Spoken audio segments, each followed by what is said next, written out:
Good morning, St. Francis. Bonnie Johnson Williams here.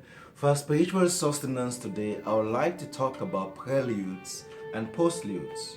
Have you ever wondered why some churches, not all, begin their worship service with a prelude and end with a postlude?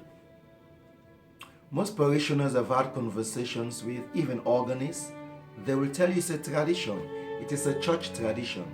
But how did it all start? The tradition of preludes and postludes, also called voluntaries, was inherited from 17th century Dutch tradition of concertizing, having a concert before and after worship. At the early part of the Reformation in the Netherlands, there was no place for music at all in Dutch Reformed church services. Church organs at that time were owned by the city council, and because the Dutch people loved organ music, the city hired organists to have concerts before and after the church services.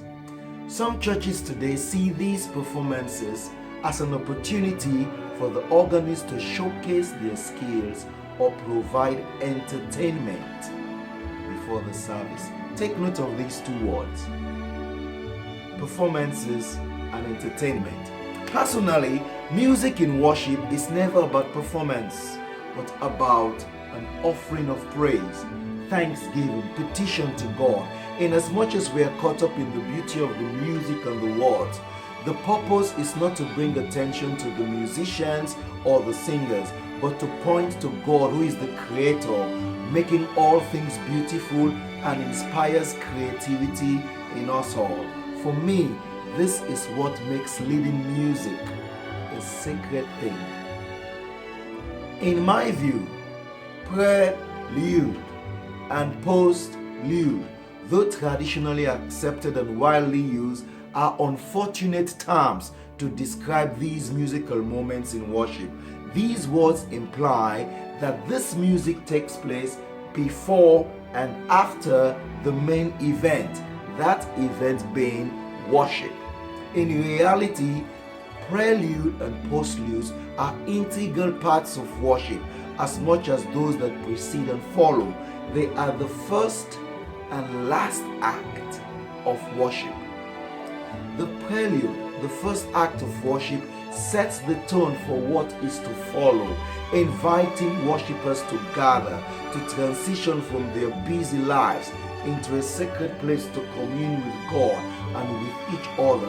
Some use this time of preparation to greet and reconnect with other worshippers, while others prefer to prepare in quiet introspection.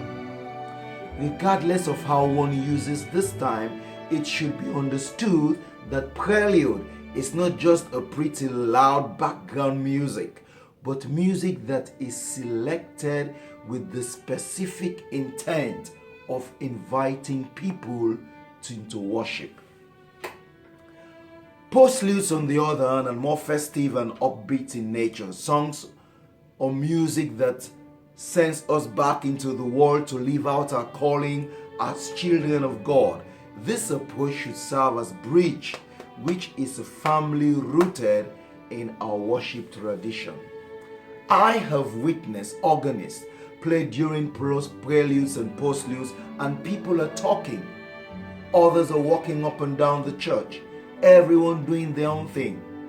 Why are they not listening to the music that is being played? Why are they not connecting to the music that is being played? What if the organist slip in Stairway to Heaven? Will they pay attention? Or what if the organist plays Star Wars? Will this cut their attention?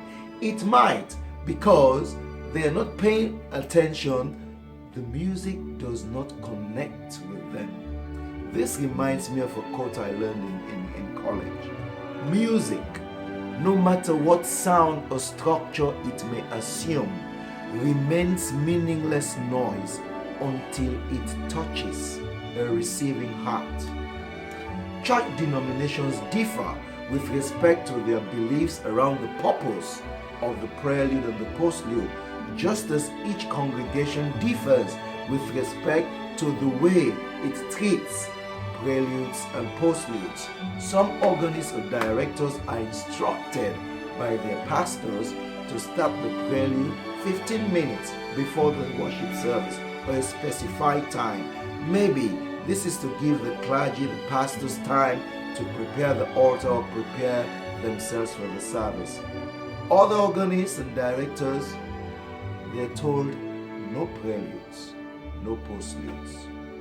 Some churches even say no preludes or postludes during Advent or during Lent. I have attended churches also where it is customary for people to sit in silence. For some churches and some people, preludes is a background music for greeting of friends, spirit-filled voices, while others sit quietly in their pews. So if I ask you this question, what does preludes and postludes mean to you? How do you make use of these musical moments during worship?